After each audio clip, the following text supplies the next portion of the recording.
Differentiation isn't necessarily the product. The differentiation is where we get our product from, also the way in which it's packaged. Getting organic and profitable traffic at some sort of volume to your website is the single hardest thing a direct-to-consumer entrepreneur can do at the early stages. Anyone can spend money with paid. How do you do that in the early days where you figured out how to get enough volume to your site in order to determine next steps if there's any friction between your pricing or your offering or your product? Look, we're all going to go through challenges, and one of the key important things that you can take is just communicate to your customers if you do run into some issues. The things that we do. Oh, we're speeding?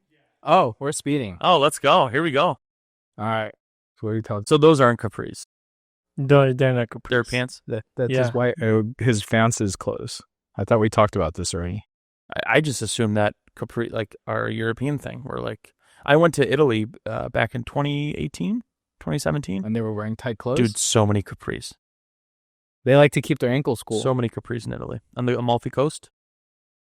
Where did you go? Did you have a pair? Amalfi Coast, and then we went to, we did the Siena, the horse race in Siena, where they do it in the town. That was cool. Yeah, that town is super, super cool. So cool. They also shot the James Bond scene there. Yep. So I shot a wedding in Sorrento, and that's why we went out there and extended it to a trip. Nice. Nice. That was bad. And they were all wearing those pants? No, they were nicer than that. They were just, they were like, because those are like pajama, I think those are pajama khakis. They had on like real nice like khaki khakis. Oh yeah, they are. They're like khaki yoga, capris. they're like yoga pants material. Who makes those? Skims? Adidas. You said Skims. No, Skims Are for these, men. are these the ones with the nipples? With what? The nipples? The nipples? The hell's a nipple? Oh yeah, I know what you're talking about. I mean, I have nipples. We all have nipples. You don't know what a nipple is? I know what nipples, but what are you referencing The to? Skim bras that have the they have nipples? the I have no idea. pre-made ones. Yeah. pre-made nipples. Oh, So you can look like you have hard nipples, but they're not your nipples. New product line, and we're not kidding. No, that's real. Yeah, Well, his nipple knees. Not kidding. All right, now that got the ice broken. So we're gonna go ahead and shoot this thing about yes, four please, pillars fast. of e-commerce email. Nipples. I don't know. Sometimes you talk about things. All right, in 3, 2, 1. Welcome to the Awesome Pod, where we talk a lot. eCom is the path that we walk a lot.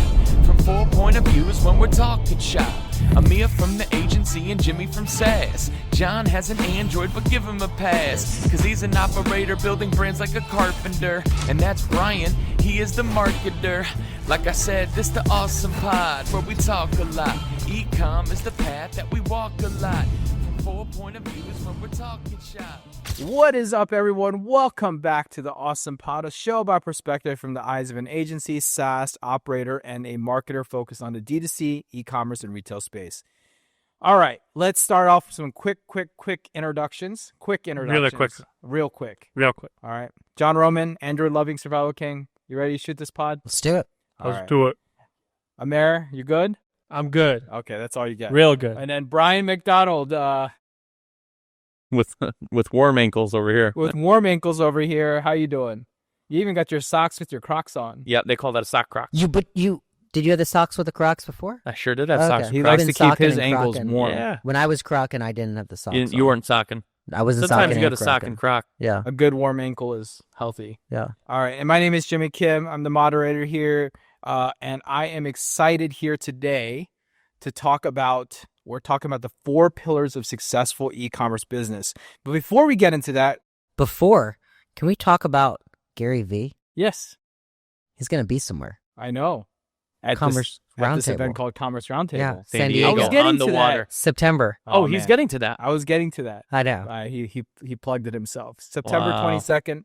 Yeah, 23rd. Gary V. You have some other really good speakers. Yeah, Taylor but, Holiday, Ezra Firestone, Chase Diamond. We got all the hits. Yeah, but Gary V. Yes. That- There's gonna I'm be more super, than that, super about 20 excited. different speakers. Plus, you know what we're doing really fun? So I kind of realized something that and this is really fun, and we haven't really announced or shared it, so I might as well share it now because I just remembered. I realized that we could make events more fun. You know how you make events more fun? Good food, That's good too. You know how else? good speakers. How do you give, Amir, how do you Amir make strategy. things more fun? Giveaways. Yes. You know what I'm going to do? I'm going to go spend $20,000 and I'm going to go buy a bunch of fun stuff like iPads and MacBooks, all Apple stuff because screw PCs and Androids, but like all Apple stuff. Profit Can I margin be the can giveaway sustain captain? this. And literally every talk, between every talk, we're going to do a raffle. And we're going to give away something. But you have to be there. You have to be there. That's the key. You have to be in the seat. Only people sitting. Ooh, only people sitting. And we're going to kick off the entire event with raffles. And we're going to end the entire event with raffles. We're just going to give away a lot of stuff. Giveaway heaven. Giveaway. Now, is it wild? Yeah. Is it crazy? Yeah. But you know what? We're going to try something a little bit different. You've been hanging out with me way too much. No. You know actually where I got this from? I love Wait a minute, give me credit. I love attending other events. And I went to this one event. Yeah. And no lie. Was I this a stole it Genius from them. event? No, that creator one. Yeah, that creator event I yeah. went to. And they were giving away stuff. And dude, the audience was on time. They were rallying. They were screaming and hollering. And I was like, dude, why haven't I done this? Such a simple concept. And the San Diego venue is harder to keep people. Yeah, in because their everyone seats. wants to Because go it's hang out in outside the and water beautiful. and all that you can stuff. walk You know what I down mean? down the. I like this, Jimmy. I'm proud of you. So I'm giving more stuff away. So Commerce Roundtable is where you can win prizes, see Gary Vee, hang out on the water, eat great food, hang out with 600 people. September 22nd, 23rd, commerceroundtable.com. If you want a ticket and you want a discount, we probably have something in the description of the show notes. Go check those out. One thing, if people don't know about Gary Vee, look him up. True entrepreneurial journey. Everybody knows who Gary Vee is. Oh, Amir they had to should. look him up. They should. Really? Yeah. You had to look him up. No. Oh. What the hell? So What is wrong with you? to be fair, I honestly didn't care for him in the beginning infancies until I myself became more advanced in understanding social media, and now I'm not as ICP, I don't think, for like his content, but I'll watch his content because I just respect his strategy. Why do you think you're not ICP? He talks about a lot of things around social media and content. You are involved in social media and content. I'm trying to think of the politically correct way of saying this. I don't think he's stating and probably by design, I don't think he's stating bleeding edge thought leadership. Yeah, he does. I disagree. I think he has called every platform ahead of its time. Okay, maybe definition of bleeding edge is we're not agreeing on. What's But he's- bleeding edge? Bleeding. Okay, what's bleeding edge? Well, he's not talking about anything that's bleeding edge. He's talking about stuff after it has several months of signs. He's not breaking the news. right. No, but he's steering masses into the directions where markets are going. He's empowering people to do what we've talked about these past few episodes, where John doesn't necessarily need to be empowered. Right. No, I'm looking for bleeding edge. I'm trying to get ahead of the curve, Okay. right? I don't want to worry about, there's so much more value for me and the companies I work with if we can get ahead of the curve, because there's just so much more out there. Bleeding Okay, edge, so you let me guys do are this. having the wrong Okay, interpretation. let me do this. When did you get on Whatnot? End of March. End of March. Gary Vee has been talking about video shopping, Whatnot, Loop, all those platforms for 2 years now. I know.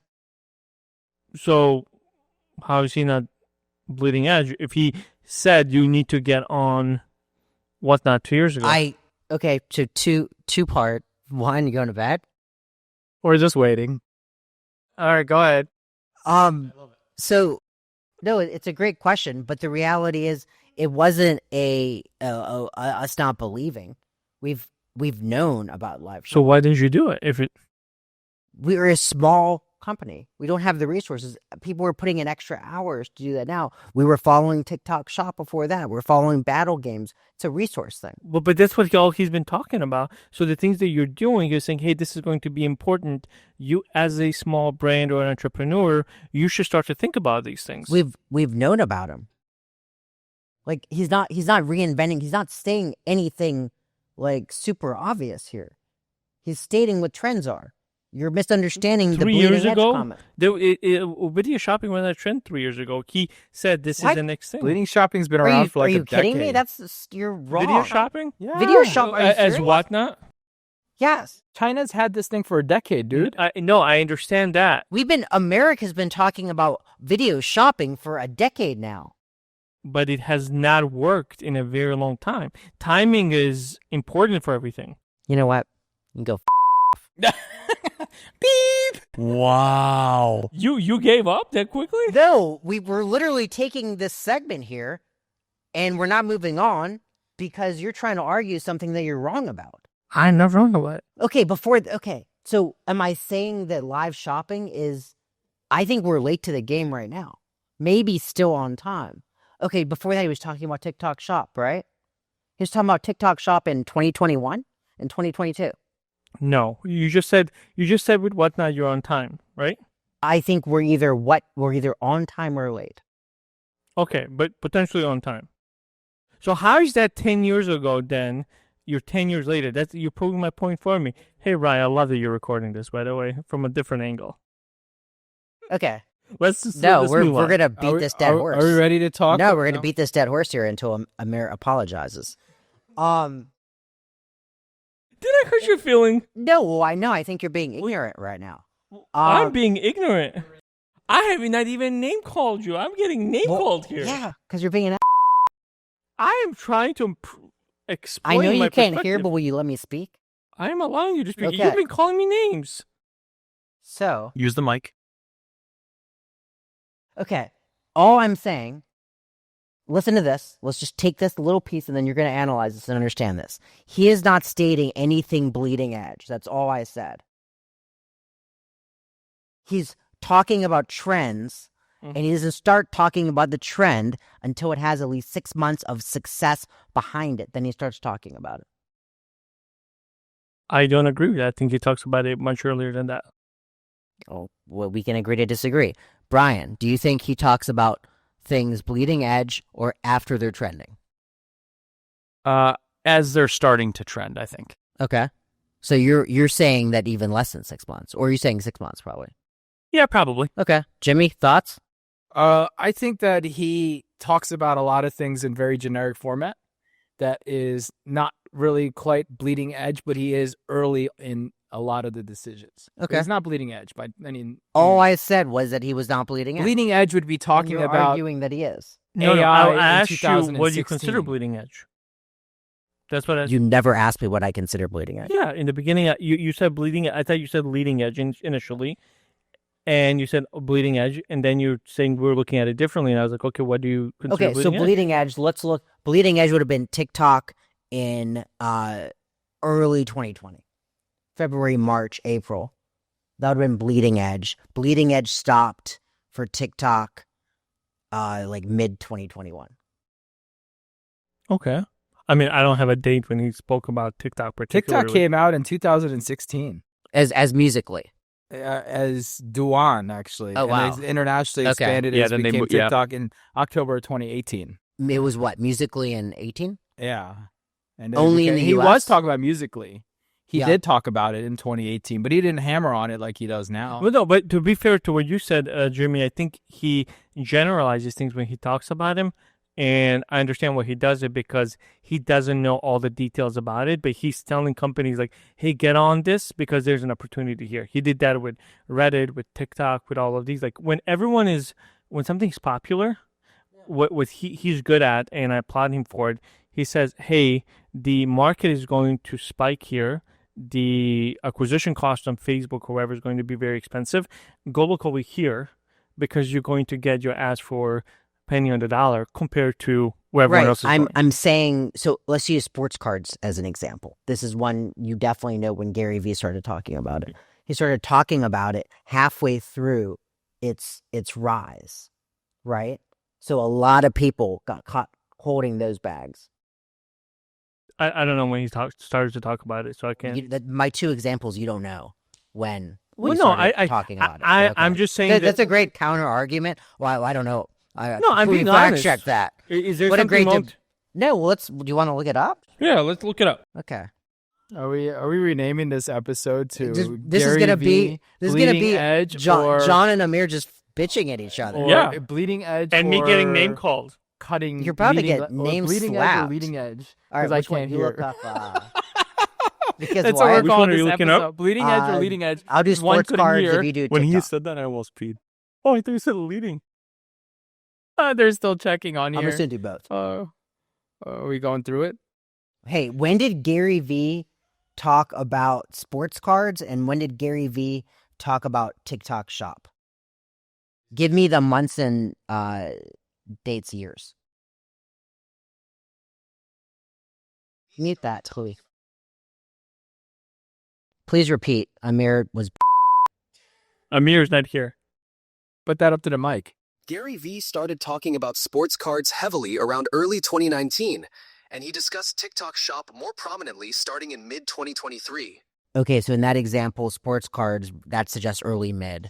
But TikTok, super late. All right, so this is going to be a separate section, and we're just going to start again. No. We're gonna leave this whole thing in there. Yeah, 100% we are. We're gonna end the episode here and just call it Gary V, Bleeding Edge, All right, guys. or Leading Edge. Remember Commerce Roundtable, San Diego, Seattle? All right. Let's go. All right. We're going to talk about the 4 pillars of a successful e-commerce business. That's what we're actually talking about here today, folks. And so edits coming. let me kind of set the stage here, right? So there's 4 pillars that we're going to discuss, and here are the 4 pillars. Pillar number 1 is product market fit. I know we've talked about it pretty extensively at one point or another, but we're going to talk about it just a little bit more as we kind of set the stage of why it's really important. Pillar number 2 is launch marketing strategy, as we look at pillar number 2 of a successful e-commerce business. Number 3 is the technical infrastructure. We have to think about the tech stack. This is important in order to get out there, and not all tech stacks are alike, but we've got to talk about them. And number 4 is the post-launch optimization. Each one of those kind of coming into each one of those steps. Now, product market fit is very simple, right? We've talked about this on another pod. We did an entire discussion around it. And the reality is if it's weak, it can cause a problem. But within the first pillar, the most important thing about product market fit is differentiation, right? It's hard to succeed with a Me Too product. And there's too many Me Too products in this market versus differentiation. I'm actually drinking one that I thought was really interesting, as I'm going to plug them for free here, but they're called Bucked Up, right? They're protein soda. I saw that. I've never seen Protein it. soda. You've never heard of that, right? Is it This good? differentiation. It's delicious. Great product. I've seen them. 25 grams of protein, 100 calories. Cumberland Farms are No in. sugar, right? And yeah, they might be local. Great company. They're always sold out. It's always a challenge to get one of these things. Great product, right? But this right here is a differentiation. They took soda and they took protein and they mixed them together into a low-calorie, high-protein, energy. Not even an energy drink. It has no caffeine in it, I don't They think. do make energy ones, though. They do make them, right? But they're delicious drinks that you can go into, right? Product differentiation is definitely something that is required in pillar number 1 of product market fit. So it's not just fitting to the product, but it's also having a differentiation behind that, right? Brian, I know you're distracted by Amir's actions, but can we talk about differentiation? Maybe we'll have a conversation now. Yeah. So for us, right, in terms of, I'm going to relate this to pet food just because it's what I know. There's so many different brands out there, like you see them now, Farmer's Dog, who did a great job infiltrating the widespread market and getting people to a healthier dog food. But for the most part, a lot of pet food brands are, taking your 4 main proteins, whether it's chicken, beef, turkey, or lamb, a mix of vegetables, or some of them use organs like we do and stuff like that. But for the most part, I would say that the differentiation isn't necessarily the product. The differentiation is where we get our product from. The differentiation is we make our own product, and then also the way in which it's packaged. So playing off the whole, USA farm, family raised, family operated, family built, but then also having that same product quality and transferring the differentiation being the packaging. So how we deliver product to door or to retail in a way in which to make it easiest for the consumer. It's almost like if at the time, a great example would be 5 Hour Energy, where they were like, hey, everyone's doing an energy drink right now, whether it's in your 12 ounce or 16 ounce can, but we're going to give you the same amount of caffeine and energy. But we realize that people just want to take a quick shot and make the espresso version of energy drink. So it wasn't a new product. It was a new package and size that the market already was fit for.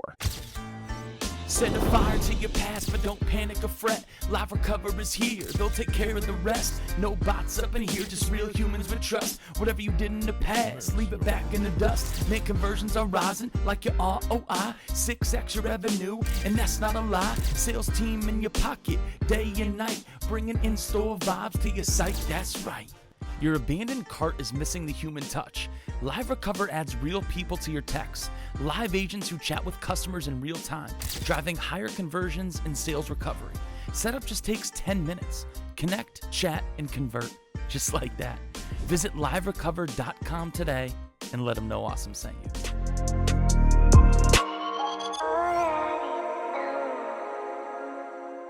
And this is your unique selling proposition, Yeah. ultimately, your USP, if you've ever heard that terminology that comes into place. You know, and one of the things that are really hard, and you're kind of talking about it, is it's really a tricky challenge with product market fit to nail your USP and be able to communicate that with that end buyer without creating too much confusion or over-explaining things, right? Sure. We often hear from people and they're like, well, what's your uniqueness? Well, blah, blah, blah, blah, blah. And 10 minutes later, you're like, okay, I understand it, but could have been said in 3 to 5 words. Yeah. Right? And being able to identify that is super important. And pillar number 1 of product market fit, the way you have to think about it is really, how do I take that differentiation of my product and how do I make it stand out further and beyond that?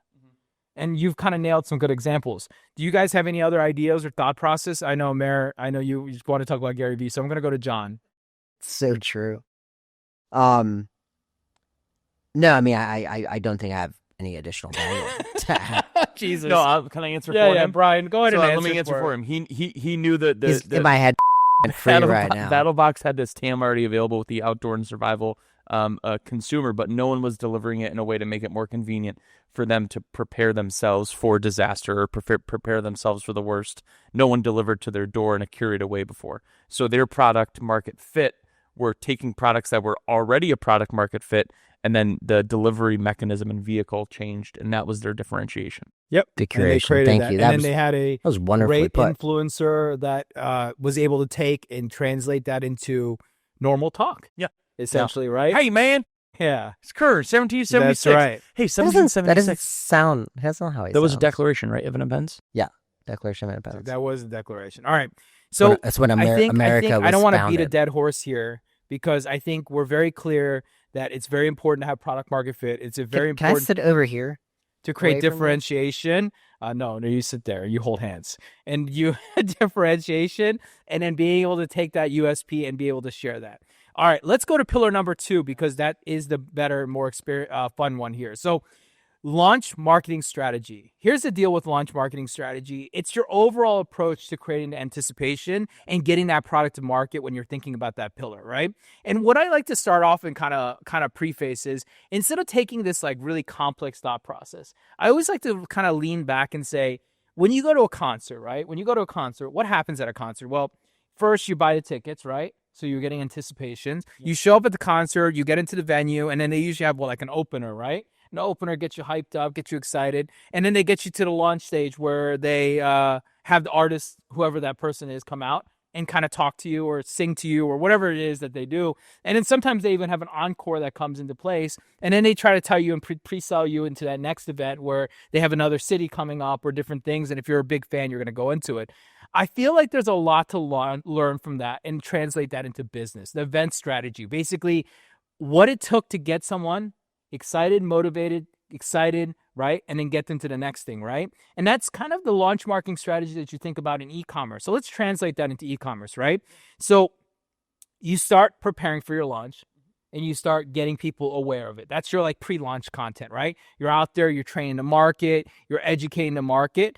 You know, what kind of content do you think is the best way to kind of get someone, like when you guys have a new product coming out, what kind of things do you like to talk about to get the market prepared before you launch? You guys just launched your website recently. Yeah. That took like 9 months or whatever to get the market. Like, Yeah. talk to us about that. Well, man, Gary Vee probably called that one. You know what I mean? No, but I think our website case study was actually pretty cool because we called. So this could be a pain point for someone launching and going to market with a product or service is we spent so much time calling out the pain points of our current old website and like got everyone behind those pain points. Everyone's like, yeah, dude, your old website sucked, right? It took me forever to check out on there. Oh my gosh, I can't wait for the new one. Like we were like, hey, look how bad it is right now. Like we got everyone on board. Like it's almost like, when someone like starts what's the word I'm looking for? Not a riot, a thing on the streets. Protest, right? For the most part, a protest occurs because someone is convincing others that what they're standing for should be stood behind, right? So we're standing for a new website. Look how bad this one is because of this. And everyone's like, oh, dude, we're getting behind you. We agree, right? So the hype was built around the negativity of the old product being the old website. And then now that strategy shifted as we got closer and Perella finally said, hey, she's ready. As soon as we got the green light and we actually had the website date planned, we had a whole like almost 2.5 weeks leading up to it because we also didn't want to announce it too early for anything to occur and also announce it too early for people to be like, oh, I'm not going to buy till the new website's out. So it was like a tough balance in between. Because you talked about the website being bad for a long time. For a while, yeah. But the go-to-market strategy was leveraging our affiliates, right, and creating a content contest around the month of May, and then stipulations in the content contest that they had to post twice leading up to the website launch, and they had to post on launch day in order to qualify for the content contest. And then we made the content contest $500 cash and $250 cash. So I know, like your content personally was it talking about the website being bad? Anything like on traditional channels talking about the website? No. So it was really just kind of the email, Facebook, TikTok, and Instagram. That was pretty much it. So let's translate this to an early entrepreneur Yeah. who's getting ready to launch their product, right? Yeah. They've got a product. They've identified they've got a good product with product market fit. Now they want to go out and launch this product, right? It's important to pre-launch this product. Yeah. And if they were out there pre-launching, what is it? They're conditioning their current distribution channels that they have right now. They're preconditioning everybody so they're aware of this new hype, this date, this event that's about to happen. Yeah. And then it's to get to the launch, right? And that launch sequence can look like a lot of things. For you guys, what did you do on the website? And then we'll translate it to what that can be as a strategy for someone kind of getting out to the launch. What did we do on the website in regards to... Like, what was the launch plan? Oh, for the website Yeah. launch. Yeah. So it was creating the content contest month of May, forcing affiliates, leveraging them to post about the new website launch, giving them early access to the website that no one else had, so that way they could screen record, capture, etc., and incorporate that into their content. So leveraging our current base and someone new, it could be, like I said, where we leverage those small communities and you convince them around your pain point that you're solving, your product that you're releasing, and they can do that with you and help you amplify that. But we utilized our current affiliates, and then on launch day as well, we hit a coupon code in the website to make people click around and everything like that, which isn't that applicable, but that was just something fun and creative we did. And besides like a couple random coupon codes, for the most part, everything was full purchased, and it was over 3.5x a normal day for us. So you guys, some of the lessons you can learn from this is, you guys over communicated, right? Yeah. That's very clear Yep. that you guys did it. And, I think a lot of people challenge themselves here. I think it's an interesting challenge, but people tend to be afraid to over communicate because they think they're being obnoxious, Yeah. right? Or sharing too much. But the reality is most people don't even notice. on the consumer side, like people appreciate over communications For sure. And I think people forget that, right? The second thing you did was you built a lot of hype around it. Huge hype. You seeded different people. You got other people talking about it, right? Yep. I think an important thing about a launch is it's the social validation of having people and other people talk about it, Yep. which is very clear when it comes to the launch sequence. Yeah. The third thing that I can think about is you guys had a hook, right? Like, what was the reason for them to come look? Not only because you've been talking about and building up the anticipation, but you also gave them a kind of a hidden carrot or an Easter egg, ultimately, to get involved in there. So if you're an early entrepreneur and you're getting ready to launch this product and you've got a pre-launch that did well, where you created more prospects or interest in your product coming up and the launch day is coming up, what kind of advice can you give someone after you've gone through multiple launches yourself that you can think about that can help someone kind of get that splash they're looking for? Yeah, I think it's also it's important to make sure your hype matches the response or your actual true launch, right? I think that building a hype is very, I shouldn't say easy, but it's very manageable in comparison to making sure post hype and actual on launch that you're delivering what you are hyping up about. So for someone that's new to market, new product, new brand, the whole hype point, leverage point is convincing other people in channels that you can infiltrate or channels that you've already built that why you're coming out with this product. If it's a coffee mug that is for a Gen Z female, this is the best. We're launching in 90 days or 30 days the best Gen Z coffee mug in North America. You won't believe it. Here are all a quick, cool glimpse of all the new designs we're coming out with. Every Gen Z person's gonna love this cup. That's your hype because you are trying to convince the Gen Z female market that you are about to launch one of the coolest looking Gen Z coffee mugs. It doesn't necessarily have to be a pain point that is going to cure cancer or make a dog live longer. It could be whatever you want your brand for dad gang. It could be, dads, guess what? In 1 month, we are coming out with the most badass hats that every single dad in North America can relate to and stand behind. It's going to bring all dads together. It's going to get us away from our wives, and we're going to drop money on hats instead of Disney trips. And you build that whole hype around that. There's so many different ways that you can build hype outside of more than just they're going to love that, outside of just obvious pain points. Does that make sense? Yeah, no, that makes total sense. Yeah, and I think that's an easy way to do it is you have to You have to build the hype that way, but you also have to make sure you deliver on the back end. Sales tax stress, let Kintsugi slide. AI in your pocket, now enjoy the ride. 9 hours saved, that's time back in play. No tax guy needed, AI clears the way. Errors cut deep, not with this plan. 98.3%, my man. Click once, integrate, white glove, you'll see. Mention awesome, get 3 months for free. Sales tax headaches? Kintsugi AI turns tax chaos into something beautiful. The smart AI monitors, files, and optimizes your sales taxes automatically, saving customers 9 hours monthly while cutting errors by 98.3%. No expensive tax guy needed here. One-click integrations and white glove support. Mention awesome for 3 months free at trykintsugi.com.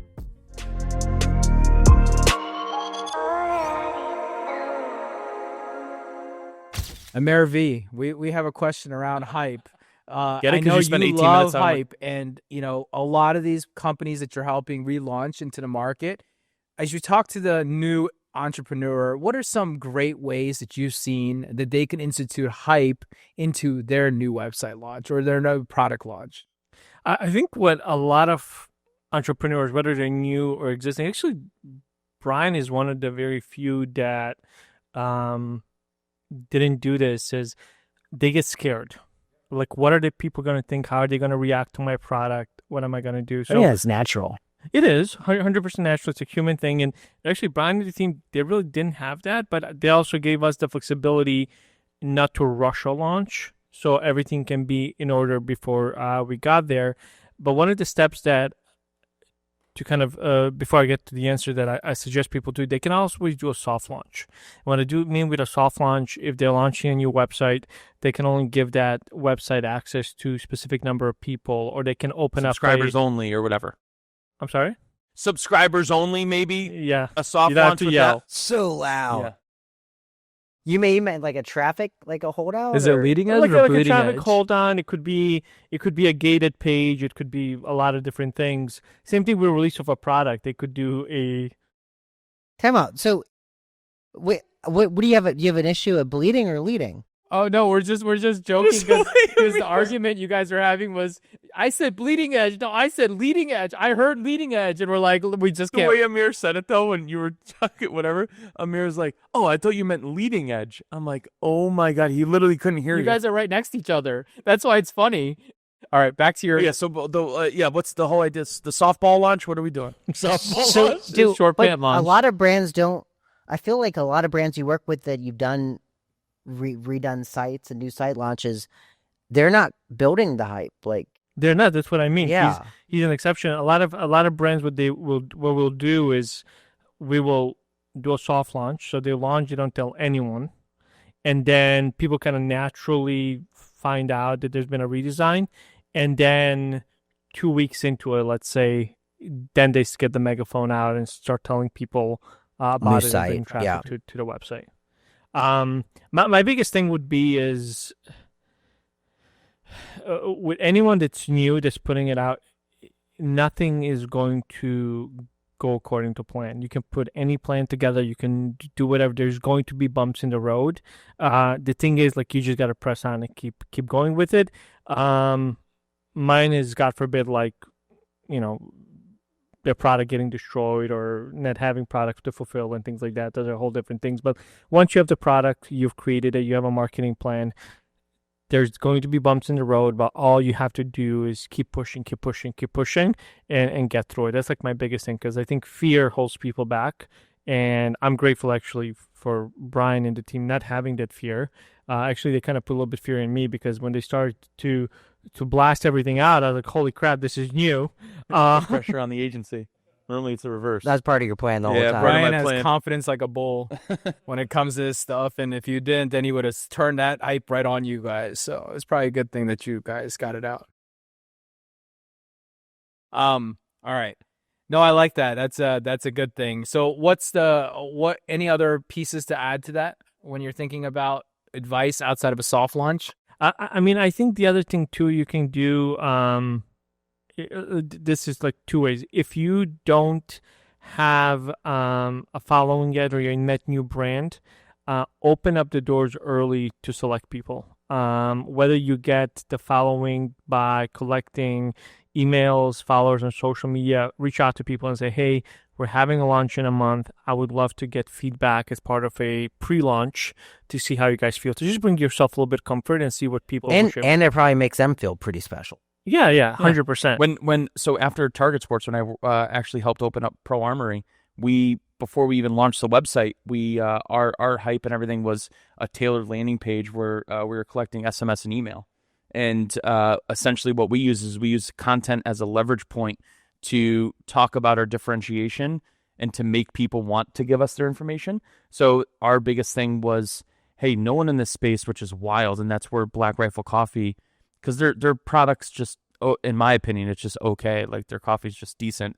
But what they did is they leveraged the veteran community, because that is who their ICP supports and that's who they stand behind. And they were the first person in the entire space, which is crazy to think about considering it's the 2A industry. They were the first ones to really leverage that in the modern era, in a way in which they pretty much only hired vets. They stood for them. No one else really did that and amplified it the same way as Black Rifle Coffee. So remember Starbucks did.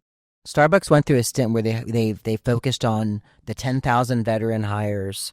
Yeah, but that was different because their ICP wasn't. Yeah, their ICP was that's a fair point. white picket fence mom that went to work, whatever. So what we did is we said, okay, our whole customer service team are going to be veterans, and our motto at the time, but this is before ChatGPT, I came up with, we give a about you, right? So it's Pro Armory, ... we give about you. We can bleep it out. But what we did is we literally went to the junkyard, bought toilets for like $2 or whatever it was, and then we put Tannerite in them and had a guy sitting on a toilet blowing them up. And on the lander, when you got to the lander, it was like a quick overview of what we'll be offering. Email, SMS sign up for 20% off your first purchase. Sites launching with a countdown timer in 27 days. And the video is this guy blowing up toilets. And we had a voiceover actor just, do the whole, the guy wakes up in the morning, he showers, he grabs his gun, goes to the range, blows up the toilet, and then it's like, Pro Armory, we get about you.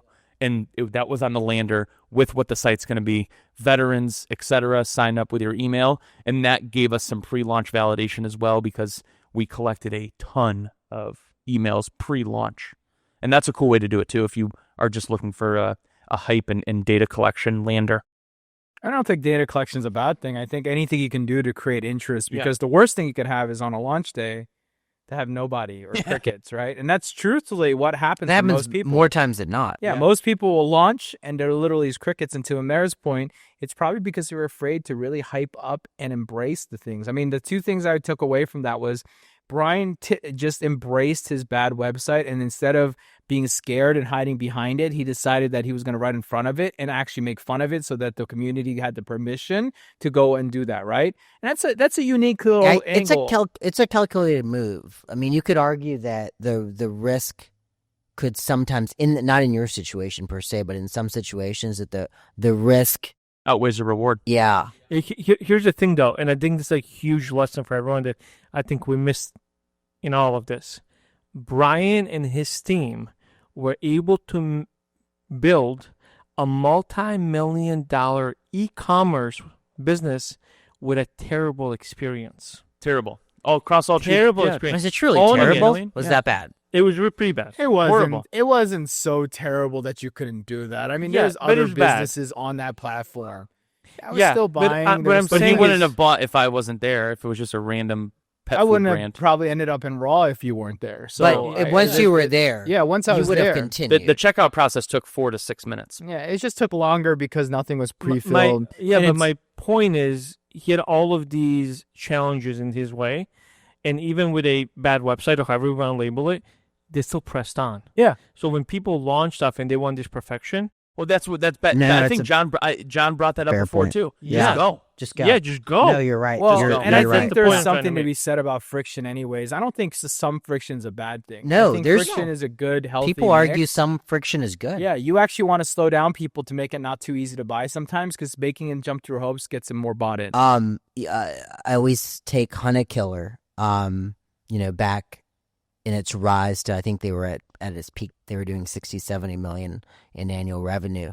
They had so much friction on purpose, by design. Like you go to their landing page or homepage, you couldn't buy, you had to give your email to get entered for a chance. Then you'd wait 5-minute delay on purpose for getting the email, letting you know you've been added to the list, but you still can't buy yet. But it's all just so much friction, because then they finally say, hey, you've been approved. Everybody gets approved. But the way they go, the process they go to do it, by that time, Yeah, they're bought in you're because bought in. exclusivity Yeah. was the FOMO metric. Yeah. Mentor. So again, everybody has their own versions of what that launch could look like, but that definitely is another great example. sure. All right, let's move on to pillar number 3, because we've been on pillar 2 for a while. Pillar number 3 of a successful e-commerce company is the technical stack. We can all agree on that. We've just talked about bad websites, bad experiences, and all that stuff. Look, tech stack is tech stack. Everyone has their own preferences with different things that you can do. Obviously, Amer loves Shopify, for example. I know you guys do too, just as much as we all appreciate them for what they are. But the reality is, it's not just Shopify. No, There's so lots much of more that comes lots into the of stack. options out There's there. your email and SMS. Shout out to our sponsors, OmniSend, for example. You got pop-up tools like our sponsor, Alia. Post-purchase one of our sponsors, survey. right? You got all Post-purchase kinds of stuff. surveys. There's so much that comes into it. But the reality is, there's only a handful of things you actually need to operate a successful store. What are they? There's the website. So yeah, you need the You website. need your basic email and SMS tool like an OmniSend Yep. or Klaviyo. If you're whatever. offering a subscription a service. subscription product. Actually, Shopify offers that actually at an early at a stage. very vanilla. Yes, yeah. but they offer yeah. that and Not a bundling lot of at the early. If customizable, you're an yeah. early person, this is Yeah. probably more than you need, so you don't need to go buy that. What else do you need to buy as a technical stack? I mean, they necessarily even buy. I mean, you just need to add things like Search Console, Google Analytics. yeah, but that's okay. But that's all Yeah. tech stack that's all already available or free or whatever it is. But Yeah. what else do you have to buy I would say an affiliate or referral. if you're going to go down piece. that route? If you're going on that side of it, or a post-purchase survey, I think is very cheap. And the cool thing is too, a lot of them have, even OmniSend, they have free plans until you get your validation. And Correct. purchase, To a right? serious point. There's so many. A lot have free. Yeah, plans. so there's a lot of cool apps that you can grow with, but that aren't going to eat up your costs over your. But it's first... not just cost; it's also time that you can get sucked Time, another into with platform the you need That's to a be- good point. That's a you good need to point, be Jimmy. educated Because on. before you knew it, on BigCommerce, we had at one point when I started, I logged in on one of my first days. I go, why do we have 34 what's going on here? And it was just like next you go down the list, it's like Yacht Post, Store Mapper, and I'm like, I don't even know what that's an upsell app, that's a cross-sell app, that's a checkout app. Next thing you know, now you have to open up all these analytic tools if you are truly diving into, but you have to look at what are your needle movers, right? Email and SMS, and then how do you capture the email and SMS? For me, those are the most two important. It's like, how do we gather info and how do we send that info out? Sure. So those to me are the only two like big levers that brands should, imagine doing this. Oh, you know who did that? Spider-Man. Yeah. Oh, but he put his fingers out. Yeah. You know why he did that? Because he's shooting web. Well, that's how he signaled the web shooting. Yeah. To come out. Yeah. I thought he had a better idea. Yeah. So Spider-Man only needed collection tool and then an email SMS tool, which you could argue could all come into one tool, and you don't need much because you have your pop-up ability through Klaviyo or OmniSend. What about a review? Oh, yeah, review tool, John. Great. Yeah. What you want to? Here, I'll pass it to you. I was like double. So reviews, that's a good one. Reviews go in. It adds validation, right? Yeah. Social proof. I think you need some kind of social proof. Yep, social proof. That's a What great else call. do you need? What else is mandatory? I don't know. We're talking new, not scaled. We're talking new. New. I don't know if there's anything. That's it, right? You need a reviews app, an email and SMS app, some type of collection, which can usually be your email and SMS app, and your shopping cart. What else do you need to launch? Meta? That's not an app. That's that's just just a a tool. pixel. I mean, Pixels. they're talking An app, pixels. but, If you're just talking pixels, that's Yeah, just you're just placing some pixels. Yeah, using besides some shop- Google Analytics. Yeah, tools, but that's the all free- like Yeah. basic stuff. And honestly, you don't need half that stuff when you're brand new. It's already good enough inside the Shopify application. Yo, OmniSend is back with some new swag. AI is now in the mix. Yeah, you heard that. Smarter and better. Let AI decide. Personalize every line. Take your brand worldwide. How about 24/7 support? MJ of basketball, but emails are sports. So sit back, relax, watch the magic unfold. Let the folks at OmniSend get your story told. Tired of staring at blank pages? OmniSend AI doesn't hit you with writer's block. Their new AI writes your emails, personalizes content, and builds customer segments instantly. Just whisper who it's for, and AI figures out the rest. Join 125,000 users already winning with OmniSend's email, SMS, and push notifications. Backed by 24/7 amazing support, visit omnisend.com today. No, honestly, I think, and I agree with Brian, the most critical tool is a collection tool, like a email marketing. Yeah, which can be found in your ESP often. Good enough, again. like ours. Yeah. Yep. Good enough, right? Your actual ESP, good enough for most of the things you need. But that usually offers email, SMS, sometimes push, right? Okay, let's simplify it. Actually, for you two, if you had to get rid of every single app on your store. Well, that's what we're talking about. ESP, reviews, and Shopify. But so those would be the only ones you would want to Well, have. Ian, I'd have to keep my subscription. Well, software, yeah. But that's, again, if you're a subscription company, Yeah, you I need that. we can't get rid of recharge. We Yeah, need but recharge. you could, if you're brand new, use the subscription app within Shopify to initially start. So subscribe and save functionality. Subscribe. The basic functionality. It's very is there. basic. Yeah. It doesn't need to be 100%. complicated because right now we're not worried about, getting there. We're worried about getting that started. Yeah. So really, Okay. counting Shopify, that's what, 3 or 4? That's it. Yeah. Okay. Perfect. So there's your tech stack. Boom. And pillar number 4, to post-launch optimization. This is where the rubber meets the road, essentially, right? Like things have launched, you're starting to launch, and now it's time to do something with it, right? It's not just scaling. You can't just run immediately to scale after you've launched. It's really time to optimize, right? We're talking about what are the processes for gathering, analyzing data, and start making decisions and changes to help you move your business forward.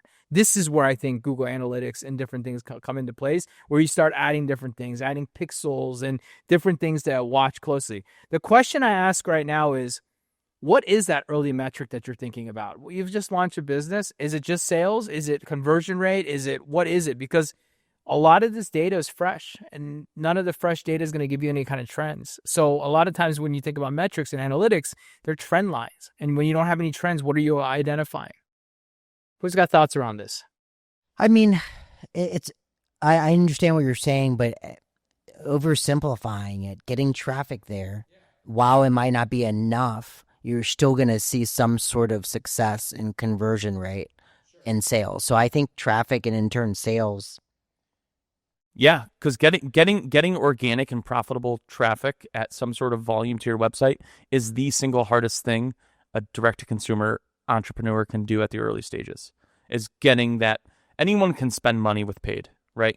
How do you do that in the early days where you have enough you've figured out how to get enough volume to your site in order to determine next steps if there's any friction between your pricing or your offering or your product? You know, I don't know if it's the initial tech stack you need, but we're talking about post-launch. I think you might, if things aren't going super, super smooth, like the dream you wanted, I think adding in a Hotjar to the mix. Start getting customer feedback point, by watching them, right? Yeah, it's like very, very, very key, because when you're trying to figure out what the issue is. I would even bring a step before that. Okay. And it is the only time I will say get your friends and family involved. Get people to go on the website and place 5, 10, 15 orders. Don't tell them how to do it.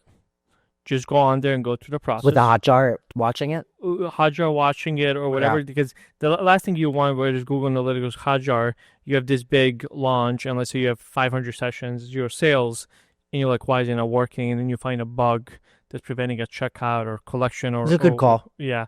So this way you actually get live human users, and if you see something, you can get ahead of it much quicker than reviewing that on For sure. Hotjar. Like their own family and friend UAT, essentially. Yeah, just continue learning. And what is UAT? User acceptance testing. Brian just learned this word last week. No, like 3 weeks ago. Okay, he learned this word 3 weeks, and he's been abusing it. He's like, you should do some UAT anytime I ask him. I've actually heard you've been saying UAT, and I was just... Yeah. You like UAT? Sounds like an STD. I asked him if it was like or a device. It's like, you have UAT? It's like... Yeah, dude. Or like I got a UAT installed. Yeah. Yeah. All right. UID. Let me ask the big question before we move on to the final thing. As you get the launch going and you're feeling optimized, when is the move to start scaling? When does the scale decision come into place? Is there a place? Is there a trigger for you guys? Is it time? What is it that kind of gives you the moment that you think about triggering the scale move? For me, it's just confidence. Confidence. Got it. It's gut confidence. Like, okay, it's working. Yeah. The engines are moving. Yeah. The numbers are moving. We can lift off. How long would that confidence take you? Does it take you 30 days, 60 days? I mean, no, I would say. It depends on the success levels. Well, you should just like when we took planes to get here, right? Like when you hear the engines going and you know, hey, we're ready to take off. It's ready to scale. You just know. Everything's just flowing. I don't think it's even like a sixth sense. The only thing I would point out, and I hope everyone has this problem, is I think sometimes entrepreneurs early on have an opportunity to scale quickly because there is a positive reaction to their offering. If you're going to take advantage of that market response, I encourage everyone to think about communication because there's going to be issues with fulfillment. There's going to be issues with customer service. I think balancing, reacting to the market, capitalizing the market, maintaining quality of product and service have to be kind of one and the same. And I don't know the answer for that. I don't know. Maybe you guys No, I think it's a valid call. I ripped a few of the brand's new ones at the last holiday season that just did not communicate well, that sold, they oversold. But I will say you're spot on, but I think, half people would say, oh, we'll just turn off the ads, we'll just slow down.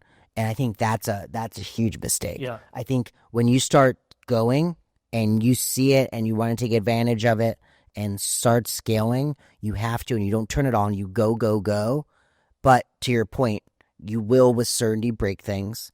So just be ready to communicate it. And it's okay to be honest about those things. You should be overly that's transparent. such a good lesson. Like that, the lessons that you've had in the past around this stuff is just like, look, we're all going to go through challenges. And one of the key important things that you can take is just communicate to your customers if you do run into some issues. We ran in a, like actually most brands, it's just the media painted a different picture. For direct-to-consumer brands, during the pandemic itself, like the early stages of mid-2020, we weren't having any supply chain issues. But the media was talking about the supply chain issues. We started running the supply chain issues in most D2C brands in early 2021. That's when it really became problematic. So us, like many other brands, were having issues in 2021, and we communicated it. like overly communicated, over honest. Every update on, we're still waiting. It's still at Long Beach. Customs hasn't looked at it yet. But by doing that, we didn't lose anybody. Everybody It was understandable. appreciated. They were on the same mission, right? That's a good one. What other, good advice pieces do we have to take away at the end of this thing?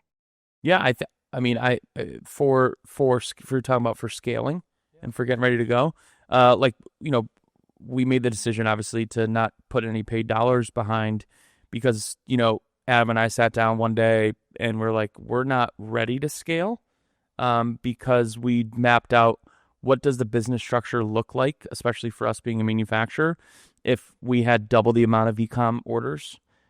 If we had triple the amount of eCom orders, what does that do to the infrastructure with employees and manufacturing and procurement of raw materials? And do we have enough fulfillment hands on deck to make these happen? And then once we figured out just by going the business doubling and the answer being no, it's like, okay, well, let's build the website first, get all the ducks in the row. We upgraded machinery and manufacturing. We took fulfillment out of house and are transitioning to a 3PL center across New Jersey, Indiana, and California. That way we don't have to worry about scalability through fulfillment. We had to restructure. Remember you guys when I hired a couple of the customer service reps? We had like an old school girl before, didn't pan out. So now we have the structure in place for customer service where we have an onboarding program with them, a training program now. We can hire as many people as we want in that side of it. We now have other vendors that we can utilize for these raw materials. So before it's not like, hey, Eric's farm in Idaho can't send us any more duck if we sell 10% more duck. Well, it's like, all right, well, we're not going to buy a little bit from Eric and a little bit from Tony. We need to find Eric Sr. that can give us 5x more raw materials, the right supply chain. So a lot of it too is as simple as, if you feel like things are going really well, drawing out what your company structure looks like, not only from the procurement, fulfillment, product end, but also the company end. And can you do that now in a scalable, profitable manner? If the answer is no, then you have to get the framework in place before you go down the path. Cool. That was a great one. Amir, anything else to add? There's going to be a crazy one. Don't use an agency. Go through it yourself. For a launch. For initial launch and everything. And not even for a website. Do it all on your own. Get into the weeds, understand the weeds. And I would highly recommend, like when it comes to ads, email marketing, you and Chase, for example, have a great marketing program. There's a lot of these marketing programs out there that will teach you generalities of it. Understand how the ecosystem functions. So when you're at a point of scale and you can hire agencies, you can understand what they're doing, how they're doing, and how they're approaching That's such good advice. Yeah, nothing you do today is going to matter at $1 million a year run rate or at a 5 or 10 or 20, 50. Like everything changes along the way. So if you're at the early stages, that's great advice. You don't need to go hire a bunch of people. Just slug through it. And again, imperfect action. I think that's something that we've continued to talk about. Yeah. All right, guys. For John, Leading Edge Roman, Amir V, Brian McDonald, and Jimmy Kim, thank you guys for listening to the show. We'll be back next week. See you next week. Welcome to the ASOM Pod, where we talked a lot. eCom was the path that we walked a lot. But now the question is, will you subscribe or not?